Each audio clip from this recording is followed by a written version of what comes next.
రామోజీని కూడా వాడేసుకున్న చంద్రబాబు. దేశంలో డెవలప్ అయిన రోడ్లను, డెవలప్ అయిన టెక్నాలజీని, డెవలప్ అయిన ప్రతి రంగాన్ని, కట్టిన భవంతులను, అవార్డులను పొందిన వ్యక్తులను, ఒలింపిక్స్ మెడల్స్ సాధించిన క్రీడాకారులను తన గొప్పదనానికి నిర్వచనాలు అని చెప్పుకోవడం చంద్రబాబుకు కొత్తేమీ కాదు. ఆయన దినచర్యే అది. ఈ క్రమంలో రాజగురువు రామోజీరావును కూడా చంద్రబాబు వాడేసుకున్నారు. ఇదివరకు అంబేద్కర్కు భారతరత్నను ఇప్పించింది నేనే, అబ్దుల్ కలాంను రాష్ట్రపతిగా చేసింది నేనే అంటూ చెప్పుకున్న చంద్రబాబు నాయుడు ఇప్పుడు రామోజీకి పద్మ అవార్డును ఇప్పించింది కూడా నేనే అని అనేశాడు. రామోజీ దత్తత తీసుకున్న గ్రామంలో బాగా డెవలప్మెంట్ జరిగిందట.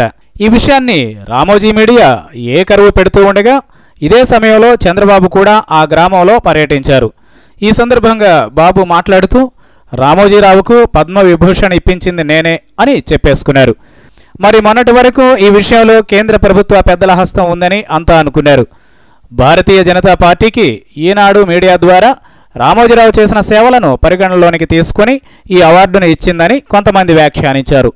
అయితే అవన్నీ కాదు, రామోజీరావుకు అవార్డును ఇప్పించింది నేనే అని చంద్రబాబు చెప్పేసుకున్నారు. మొత్తానికి తన గొప్పదనాన్ని చెప్పుకోవడానికి చంద్రబాబు రామోజీని కూడా వదలలేదని స్పష్టం అవుతోంది.